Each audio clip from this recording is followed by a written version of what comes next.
Damn, what's up? Y'all started recording without me? No. We're not. I didn't know started, we were recording. no. Yeah, because I didn't know, like... No, sit right there. But I want to sit on the couch with my microphone was I at. turned that mic on. Randall was expressing himself, but I thought he was like loopy and hungry. I said, "When's the last time you ate?" He's like, the cameras are on and I'm expressing myself. It's like, oh. Don't act like you don't want to sit next to me. It's just No, it wasn't that. I was just spreading out. And then I wanted to, like, make it even because that big camera's got all of this in there. It's kind of like an open space, but it's cool. I don't care. I just want to get on your nerves. I can sit here. No, it's fine. You sit there. It's I don't okay. care. I can sit right here. Yo, I really don't give a fuck. Well. I don't even want to sit next to you now since you got this attitude. Then sit there. Do what you want. I stood up one time already. Now I got to stand up for a third time. You can do what you want, okay? I don't know what I want to do. I got you. So, we got about... I don't know what I want to do. So, 11...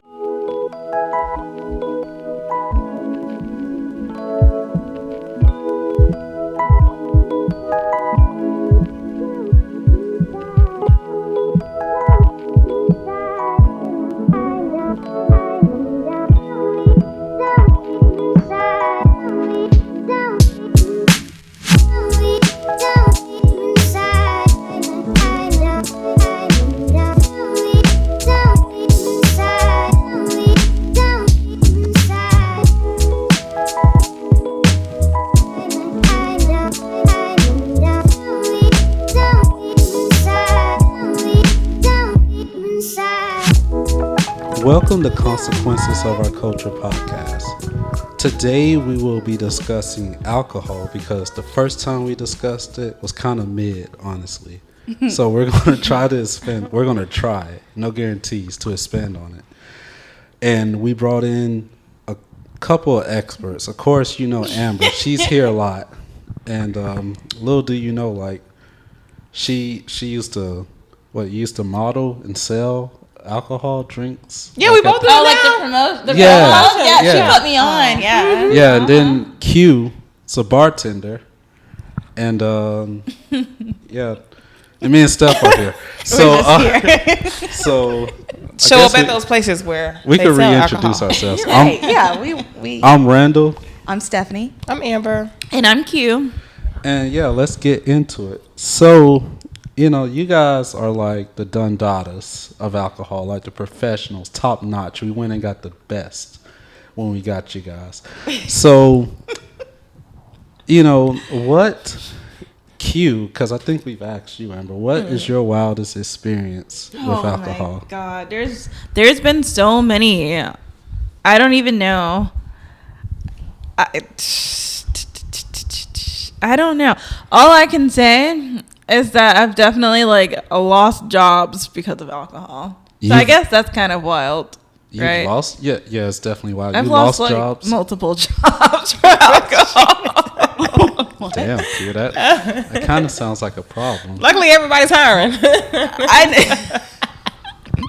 It's been I mean, the bartending life, I would say, if you drink a lot or you struggle with alcoholism, do not become a bartender because it's only going to get worse because, you're surrounded by your vice. Right. It doesn't go away. Yeah. Like, if you were... It wouldn't make sense to be a drug dealer if you was, a fiend, you had a coke. Can't get high your own supply. Yeah. Right. Mm-hmm.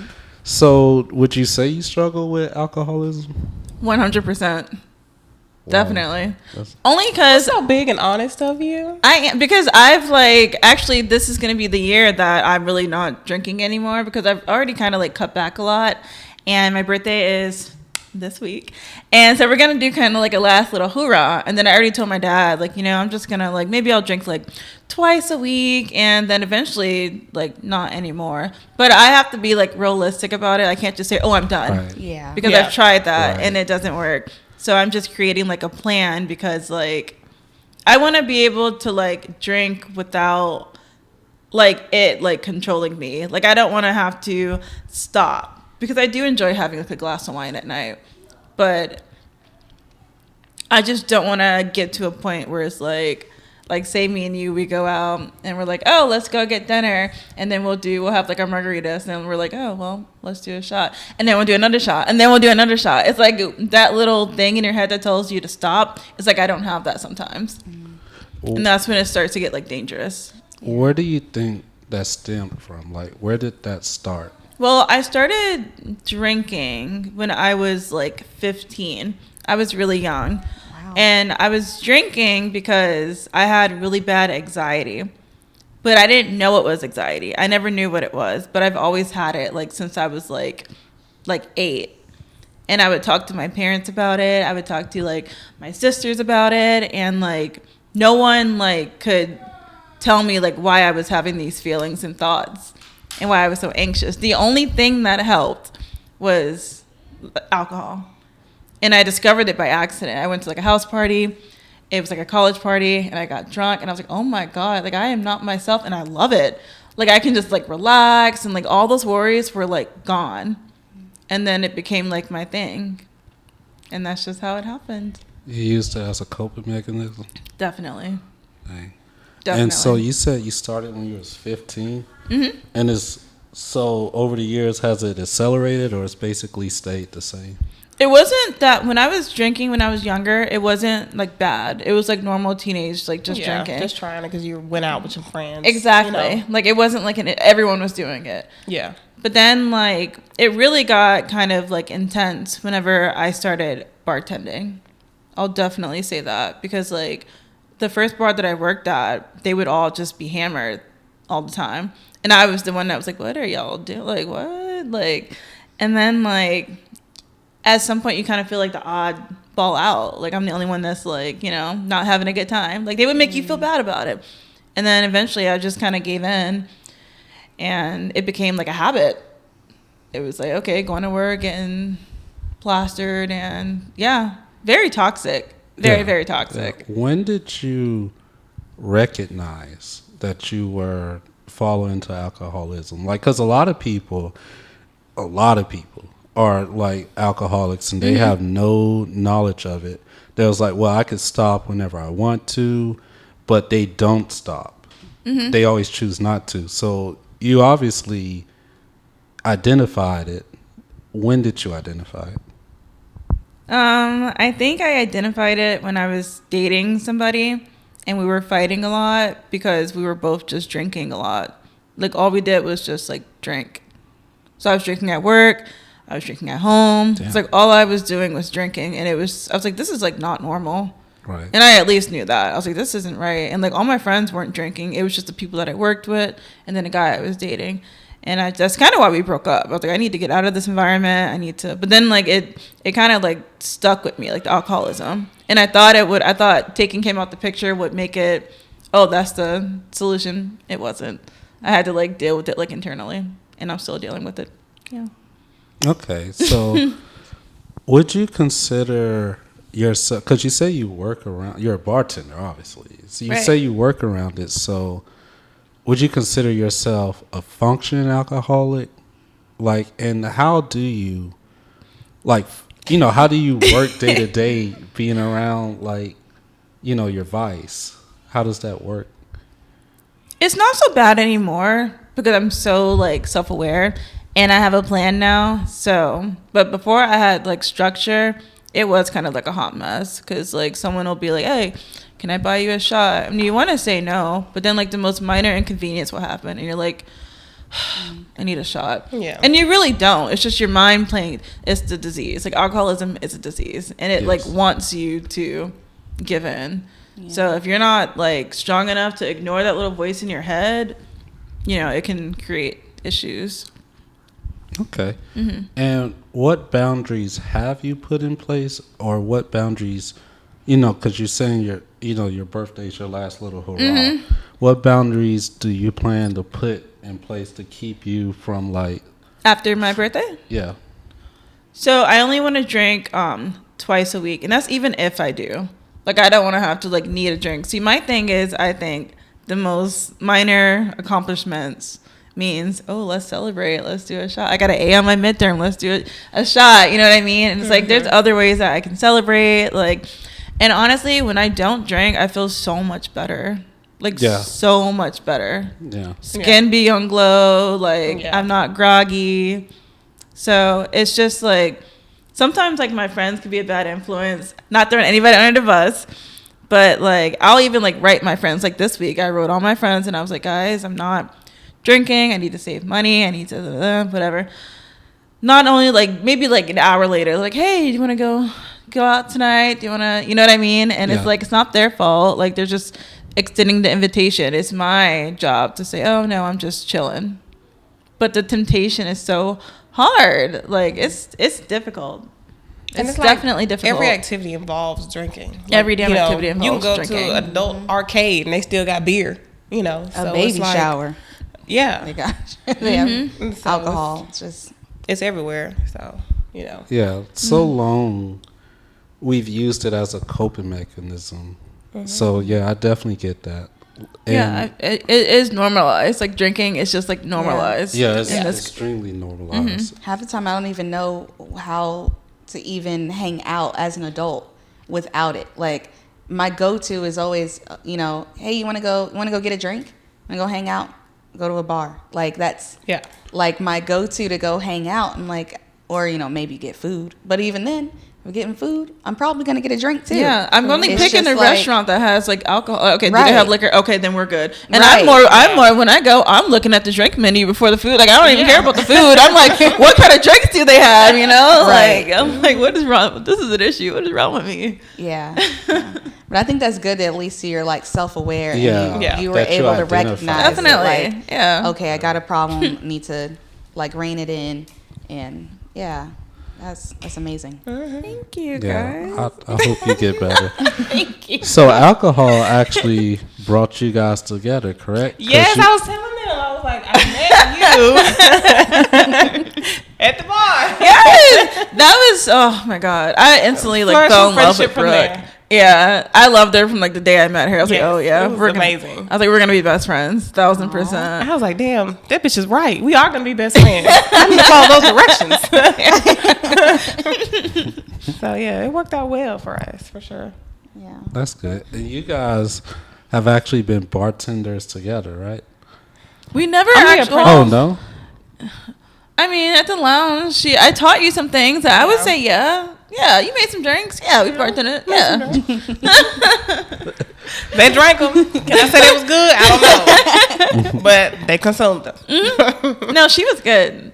Okay. She was good. She's excellent. Oh, thanks. I be trying. How long have you been? Oh, yeah. Yeah, natural alcoholic. How long have you been a bartender? I've been a bartender. Sorry. I'm joking. You be coming at Amber's neck. I know. And I'm all sensitive. The time. And I'm sensitive. Like, how you be forgetting? Sorry. You be forgetting I'm sensitive. I was trying to tell him. He don't be forgetting. Oh my gosh. I don't know. How long have I been bartending? Since like 10 years. 2015? About 10? Yeah. About 10 years. Okay. Oh, wow. It's a long time. I didn't know it had been that long. Okay. What's your go-to drink to make? To make? Yeah. And your go-to drink to drink also. Okay, my go-to drink to make is probably like some kind of martini. Like I make an excellent lemon drop martini. Or I make a really good old-fashioned too. Mm-hmm. That's like I've had it. You have had it, yeah. So yeah, old-fashioned, lemon drop martini. And then my favorite drink to consume is tequila. Don Julio Silver. The devil's juice. Clear. It's so damn smooth. It's like it's their fault. Yeah. It is very smooth. Because I feel like I'm drinking water. Yeah. When it's chilled. I don't even like tequila. Literally, when it's chilled, it's delicious. It's delicious. Gets the job done. I get that. So, what are the rules like with cutting people off? Because obviously, like, there's a limit. Like, what do you look for that you'll be like, nah, motherfucker, usually, you're done? You don't have to look. Like, they'll look for you. Like, they'll come to you acting crazy. You're like, oh man. And I only cut them off if they're literally causing a scene. And you're you're making other people feel uncomfortable. Then it's like, okay, you gotta go. But I mean, because everybody has like different Tolerance. Yeah, everyone has a different tolerance. So, I'll do 6 shots. Maybe Stephanie will do two shots, and like I'm chilling. She's more drunk off 2 shots than I am off 6, and so it's like, you know what I mean. Yeah. It's like I don't really go by how much you drink. I do go by how you act, and if you're causing a scene or a disturbance or you're being rude, then you gotta go. But in most cases, they friends kind of push them out. Most people that kind of get out of hand, they're never really alone. In most cases, they're with their friend. They're like, "All right, man, we gotta go," and their friends will like apologize for them. Like, I'm so sorry. Like, yeah. Mm-hmm. What's the biggest scene you've had to deal with? Like, has someone like thrown chairs or glasses at people? Like, what's the biggest commotion you've had to deal with in like your 8+ years that you've? I'm trying to think. There's just been so many. Let's see. I've had someone like pee. Like they were pissed. Like out in the open. Yeah, they peed next to the bathroom, but they didn't make it inside. They peed like so, like everyone could like see them like peeing. And when we told them to stop, they got pissed and was like cussing everybody out and stuff. They got pissed. Yeah, like how are you getting mad? Yeah. And that was just like that wasn't like wild. It was just more like disgusting. And I'm like, what are you doing? And I'm not cleaning this up after, so I need you to like get out of here. But I don't even know. There's been so many situations. Like, they could have just walked in and peed in the sink. There were so many things that they could have done. So many things, but I don't know. When you're drunk, you just no, just turn the water on. Afterwards. I don't know. What is your wildest? What's the wildest thing you've done? Drunk or being drunk? Yeah. You go first. Cause I gotta think about it. I don't know. I mean, I don't really too often get drunk, so I hear y'all be fighting. Like on the low, I hear like we don't really be fighting. We like people be trying to fight us. One thing I have never got into like a physical fight from being drunk. I'm not like a violent drunk at all. Like I don't get violent. I get really flirty. Okay. So no wild experience, Amber? I mean, no, not really. Like I mean, I did when I went to New Orleans. I did pee in the middle of the street, and then in the middle? Maybe it was kind of towards the side of the street. But it's like, you got the curb. Well, you close to a wall? No, like, not at all. I'm not a man. I can't point to the wall. So it's not like... You don't have to point to the wall, but it's just kind of like the more in the middle you are, and then I got to the make sure it don't are. hit my shoes. Yeah. So it's actually better to... Women, it's better to like pop a squat when you got heels on. Because like if I got flats on, I just cannot... pee correctly. Oh, I know what you mean. Yeah. The like form. Yeah, the form is not right. The form is not right. I know what you mean. So and I had a piece of chicken in my pocket that I would nibble on from club to club. It was about 3 wings. And I was like, oh my God, I'm so glad I had these. Every time I pulled it out, my best friend, he was with me. He was like, where do you keep getting this chicken? And I told you I had it in my pocket. And it was, you knew I was fucked up because of course I'm natural. And like, I started off the night with a nice blowout. Yeah. And I didn't even realize I had an afro, and I was okay with it. And that's when I knew it was over with. And it wasn't even my fault. Like in New Orleans, they feed you the liquor, and suddenly they're asking for money. I'm like, did I drink something? They put the tubes in their little boobies, and then guess what? I'm taking shots left and right. Oh, yeah. Those ladies. They walk up to me, and all of a sudden, I consume the liquor. They'll do what? Because they just hand it to you. They act like you can just have it. And they're like, here. And I'm like, oh, sure, thanks. And then they're like, okay, that'll be $20. Yeah. Hold on. You gave it to me. I thought this was a gift. I'm like, oh.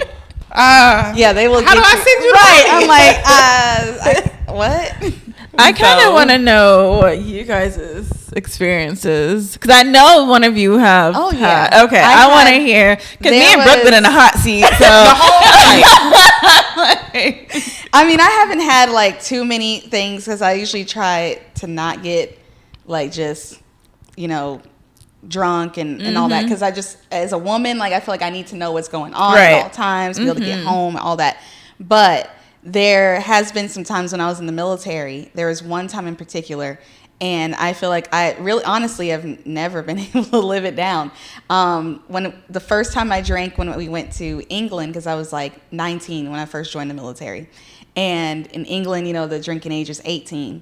And so at that point, I've been living under a very strict Christian household and all that. So I'd never had a drink outside of, my dad let me sip on, his cognac here and there, you know, like, or his beer or something like that. But and that should be nasty as a woman. Yeah, you know, so I was like, well, actually, it tasted good to me. Oh, I actually really love dark liquor, like straight.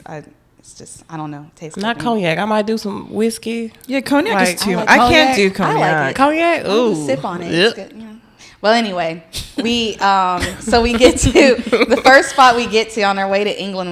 We stopped through Canada, and I got a Long Island iced tea. I didn't know any better. I just like, you know, I think somebody got me to order that, you know, trying to get me messed up. It didn't do anything, and or like, I mean, I wasn't drunk or anything. But then when we get to England, we had a night. We'd all been drinking and everything, and I don't know my limits yet. And I remember I said something like, I don't know what put in my drink. This guy that one of my friends or whatever at the time. Right.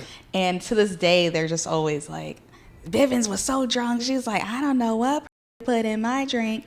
And I mean, I have to hear that the rest of my life. But I mean, I don't really have any like, at least anything I probably want to share. There was a time that I did get like. I honestly don't even remember that night, but I like alienated myself. The next morning, nobody was speaking to me. Whoa. And to this day, they said that I was going off in the car about J. Cole, that somebody said that they didn't like J. Cole and that I was upset. And I'm like, I like J. Cole, but not like that. It's like, are you sure? And I remember I peed a million times in the parking deck because we were waiting on somebody to come, you know, waiting so we can get back in the car all together and get back to base. And, you know, when you drink, it just goes right through you. It really does. I remember peeing behind a vehicle like several times. I just had to keep peeing. Once you burst that cap, so, yeah, I have my, you know, my moments of. But I feel like peeing, embarrassing. Peeing like at a bar, okay, no, but peeing outside, it's like your rite of passage. Like we've all done it. You have to do it at some point. We've all done it. But I would say that was like that trip, that day, like when I woke up the next day and I go to work and these people that I've like known at that point we'd been knowing each other for probably 7 years at that time. Like, I mean, we'd been in the military together forever. And when they were all acting weird, I was like, that was my moment of like, I don't want to ever go through that again. Mm-hmm. Like, I need to keep myself together, you know. And my dad would always say that, you know, to never let your demeanor change, even when you're drinking alcohol. Like, he's like, don't ever let that change. You always still be yourself. And so, yeah, that was. You know, I don't know if you're trying having a good time or a bad time, but it sounds intense. I would be concerned. No. You know what I'm saying? To touch on what you just said about like what your dad said about not letting your demeanor change, that is like the key, because that's another reason. That was like a pivotal moment for me, because like for the longest time, I was like a functioning alcoholic. Like no one really knew when I was drunk, because I could like mask it. So when I stopped being able to mask it, that's when I knew, okay, now people are like starting to notice and like you're wildin', like you gotta just stop. Yeah, it doesn't feel good when it's like everybody's kind of like, yeah, you saw Bivens last night? Like she was tore up. Like we don't want to hang out with her anymore. Yeah, like you don't want to be known as like much. sloppy, you know? Like yeah, you don't ever want to be that person. That's not a good look. And yeah, I still had some moments later. I had one other moment later, but you know. We're going to take a short break.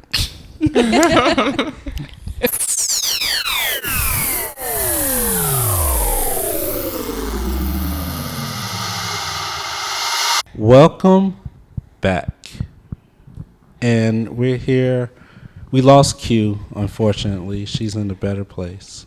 Oh my God, do not say that. She just had to go to work. She had to go to work. Is that not a better place? Did we not lose I don't her? like the implication. The implication. What implication did you have? That she's dead. Yes. That's how you made it sound. Why would you jump to that? That's what people say. That's what they say. They've gone on to a better place. So we're on the subject of alcohol. And, you know, Amber, you worked in, like, you were an alcohol model or something, like. What is an alcohol model? I don't know, but that's how you describe it. Brand ambassador for alcohol. Brand ambassador. Spirits, really. Oh, okay. For brand spirits. ambassador. Okay. So, tell us about that experience. So that is so fun. It's really just brief time. People just got to dress up and go out and market off whatever new alcohol that company is advertising at the time. And most of the people, if I were in a liquor store, so surprisingly, if they did not drink that type of liquor, they did not want it at all. A lot of people, I couldn't even convince them to have a shot, even though they literally just walked into a liquor store. Yeah, people like what they know. They like what they like, and they want to get what they need and get out of there. And when I tell you, those people know exactly where to go. They walk in, and then the employees, oh, hey, John. I mean, they come in like every week. Keep your mic like close to your mouth because you're like waning sometimes. Oh. You good, Oh, yeah, though. I meant to tell you when we got done, but I forgot. You're doing good, though. I can't help it. I just be wagging it. Wag your other still. hand. Hold this hand and then wag that. Yeah. I do feel like I'm about to give out directions or a diagnosis. Well, see, it's already working. Yes. So, most of the people that come in there, they would come in all the time and they would get their liquor and they'd be in and out of the door. I mean, you would think it's a barcode at the exit, the way that they pew pew in and out of there. But the people that would try it, we would have good conversation. We would have a good time. Some people felt buzzed off of the one little shot. I wouldn't even give them a full shot. They had a quarter of a shot because I get to take home that liquor. I ain't trying to give up too much, to be honest with you. So, and plus, you just need a taste. If it's free. Right. They didn't want me to fill up the shot glass anyway. But I would meet a lot of different walks of life. A lot of people that are in different spots in their lives. Like some people were leaving funerals. Some people were getting ready for a party. Some people were getting ready for, what do they call those? After 10 years when you graduate, they go back to the high school. We had quite, yes, thank you. Quite a few reunions for this, that, and the third. But you can tell some people were not in a happy space and they were in there, to get their fix, so they can just make it through the rest of the week. Yeah. Or, and I don't know if they went in there every day because I was only there once a week. So I don't know how often they would come. And then, unless, they knew them by name. If you know a customer by name, that means they come in a lot. Yeah. So, But I would say I've also worked at regular bars where most people are just in there to have a good time. And some people will walk in and you can tell that they were drunk before you can even start taking care of them. Oh, wow. Yeah. And it's it'll be obvious because they'll be slurring. I mean, I've seen a few fights at the bars that I've worked at, and most of them they would escalate. You won't even know what's about to happen. All of a sudden, chairs are being pushed around. And you're like, okay, well, this is happening. But all in all, I enjoy working there. It's a good vibe. I will tell you, I had stints of working at a bar and not working. I would work there and quit.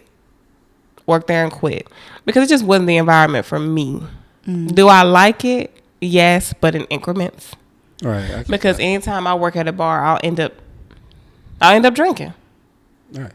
Almost every time, but it's never been a habit of my own. Yeah. So, and I will get into the habit of buying liquor for my home, which was never a habit until I've never actually done it until I worked at a bar. Actually, it's never happened until then. And so, because then I want to make drinks for my family and this, that, and the third, just have it available. Yeah. And like you were saying earlier, you typically bring liquor for gatherings. Like if you go into someone's house because they're having a get together, you ain't bringing a charcuterie board, you bringing alcohol. Right. So it's just what people do when they get together. And so every now and again, I would have to take breaks from working at bars. And then you would also get the stories. You'll see somebody acting weird like we did with that lady. Oops. Like we did with that lady. I'm trying not to point with the mic. Like we did with that lady. Oh, yes. That you can see some of the people, they're inebriated. And how do I explain this lady in a nice way? Some people would just be a little too inebriated and they would have quite a good time. Might be trying to sell body parts. I say it like that. So you see that quite often. Yeah. Mm-hmm. I've never seen anybody get drugged, though. So I'm going to put that out there. I ain't saying people don't do it, but I ain't never seen it. Oh, yeah, I know they do it because it's happened to me. What? Yeah, I forgot about that. It was on my birthday. And I remember what's weird is, like, I don't know how they could have done it. My friend and I, we went to the bar, we got our drink, and I remember, like, the bartender made it with her back to us, and she just turned around and she put them on the on the bar. We both grabbed our drinks, turned around, we started drinking them.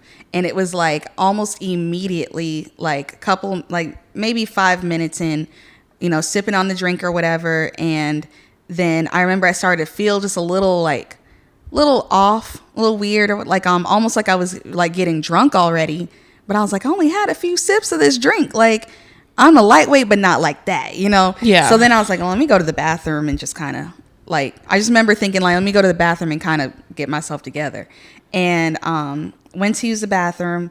And then I remember or I didn't use the bathroom. I walked in, and I remember like my legs started to feel like jello. Like I started to feel like I couldn't, like I wasn't having control over my body, but my mind was all there. It was weird. It's like my mind was sharp, but my body was just kind of like sluggish. And I felt like, and I started to kind of slide down the wall. So I was like, you know what?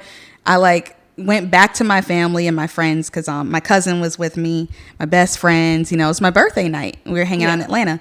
And I came back and I told them, I was like, y'all, I think I'm like, I don't know, something's weird. I was like, my legs feel like weird or like weak or something. And I remember they were just like teasing, like, girl, you drunk already? Like, how, you couldn't, like, you just got a drink, lightweight, whatever, and they were like, well, let's just go out and let's just go dance, and my cousin took my drink. I think he drank the rest of it, to be honest. He never noticed anything. And I don't know, to this day, I just know that I started to not be able to feel my body. But we went to the dance floor and I just like danced around, and eventually it wore off. And I don't think I got another drink that night, because I was like, I don't know what the heck's going on. Like, but my friend, she was fine. She had her drink. I couldn't tell you. Whoever did it, they were quick. It was very, who knows, maybe on the way, walking back to with it in my hand, maybe somebody just quickly tossed it in. I don't know how it worked, but they found a way to do it though. But yeah, like my aunt, she has had it happen to her too, and she said that's exactly how it feels. Like, she said you usually like ignore it and you just keep drinking because you think it's just like you're feeling like a buzz. But for me, I was like, I knew something, because she's like, that's exactly how it is. She's like, you feel like your mind is there, but she said you can't control your body. You can't like move around as well as you like. It's like your body's tipsy, but your brain isn't. I was like, yeah. She's like, you did good not to drink the rest of it. But it's got to be careful. Yeah, that's scary. That's another risk of drinking like out in public.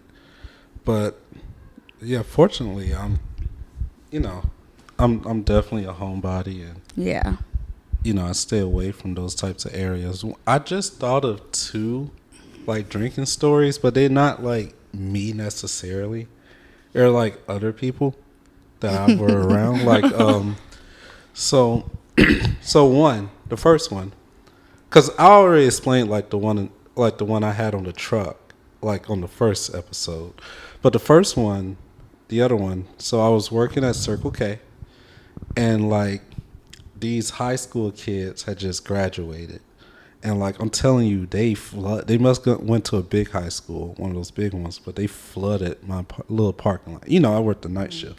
They flooded my little parking lot. I'm talking like, whole bunch of Crown Vics. You feel me? Like what's the classics? Crown Vics, Impalas, stuff like that, just everywhere, right? And then like they come and they got their girl, and like these are high school kids, right? And then like so the first one picks up all this like liquor, this beer, puts it on the counter like with the utmost confidence, like. And I was like, okay, I'll play along, So I was like, hey, I see your ID. pulls it out his wallet with I was like, maybe this nigga's 21, right, in high school, you know, you know. Somebody gotta fail, okay? And then like I pick it up and like I look at it and it says he's 18, and I was like, well, you know, it says here you're 18. It was like, yeah.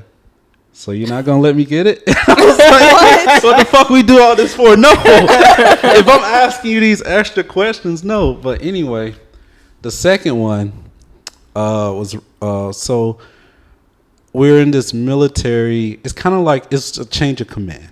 It's called the Ranger Rendezvous. I don't want to give too much out about who it was, but I had this roommate, and like it was a lot of drinking. And I didn't drink. I wasn't drinking at that point. And it was a lot of drinking involved, and this guy was fucked up. Like, and you know, he was one of those, you know, like one of those. He wasn't this. He was the other side. So, you know how they get. They like to party, and then like they get weird when they get drunk. And like he came back to the room, and he was messed up. He was just, and then like he just got into bed. And it was still daytime. It was still light outside. Yo, all 3 holes. He threw up. He peed on himself. And he shitted on himself. In my room. I kicked his ass out. I was like, what the fuck you is didn't kick wrong? him out, like, at least in between one of those fuck ups? Like, No, I had left, right? And then I came back, and he was like, and this wasn't our like rooms. This was like, because this was at a different unit. We went to visit this unit, and like this guy's fucked up. So he's And then he later got it's called RFS when they kick you out like the regiment. So they later kicked him out of that. But yeah, those are my 2 like stories that I had to do. Yeah, that was very nice. I had a roommate in tech school that which is like the military's version of like, you know, school, you know, go learn your job or whatever. And in tech school I had this roommate that she like, this is right after basic training. Tech school is right after basic. So we have not been drinking or anything, like, you know, however long basic training is. I don't remember now. 8.5 weeks, 6.5 weeks, whatever it is. I don't know. We hadn't been drinking, so the girl's tolerance was like super low. And you know, me, I was only 19, so I wasn't drinking anyway. But we get back to the room after she drank beer or something, and she was throwing up so bad. And then she was mad at me because she felt like I didn't help her enough. But I'm like, at that time, remember, I'm 19, been living under a Christian household. I've not been exposed to a lot of things, and definitely not somebody being drunk and throwing up and all that. I didn't even know what to do. I gave her the trash can and some paper towels. I was like, I don't know what more I'm supposed to do. I give her a scrunchie to put her hair back, but that's just right. Yeah. I'm like, I didn't want to touch her. She had her hair was in her face, but I was like, I'm sorry, I'm not. I said give her the scrunchie. I was just like, I didn't know what. You can just I probably should have like done that. It landed in the tub. I'm sorry, but it's right. I was like, probably should have, but I remember she was just that girl. I was like, but I think she was like 26 or something. Like I'm like, I'm 19. Yeah. You're a whole, like I'm still in the teens. You know, I was like, I'm a baby. How come I got? I'm like, I'm not. You can't even take care of yourself. What do I gotta do? No, fuck that. That's voluntarily. Right. I'm like, shit. You'd be lucky if I just look at your ass and walk away. Your limits, but you know, in her defense, it had been a long time since she'd been able to drink, so she probably just, which a lot of folks did that after basic. They go to drink for the first time, and what they used to be able to drink, they can't handle anymore because it's been so long. But she disgusts me. Yeah. But that is it. You know, I feel like this one was better than the first one. You know, I'm proud of us. We did a good job. We had a great guest with Q. Yeah, she had to leave and go to work. Yeah, I wish the best for her, and you know, recognizing her problem and fixing it. Yeah, and that's a very big thing. A lot of people don't, and it gets to the point that it's too late, that it ruins their marriage, their life, right, stuff like that. So it's a blessing that she sees it as an issue and she's taking steps to change it. I'm proud of my friend. Well, you know, that does it. I hope you guys make proper decisions. I hope you guys don't get drunk and get kicked out of rooms or like try to buy alcohol from gas stations while you're young, or go to tech school and fuck up, or go to the bar and pee on the floor. It's a lot of things you shouldn't do. Right. Yeah. Yeah. You should know your limit. I'm Randall. I'm Stephanie. I'm Amber. And you guys have a great day.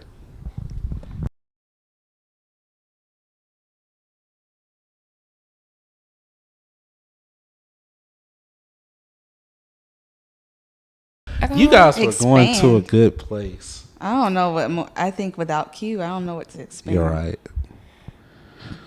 We're stuck. I mean,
Damn, is Amber like proposing to her? What the fuck is she? I don't know. All right, I got. Well, I do love my mom and pop. That's the song I thought you were singing. What? Well, I do love my mom and pop, not the way that I do love you. Mm-mm. Well, something. At home. Let me go home. Home is whenever I'm with No. Okay, never mind.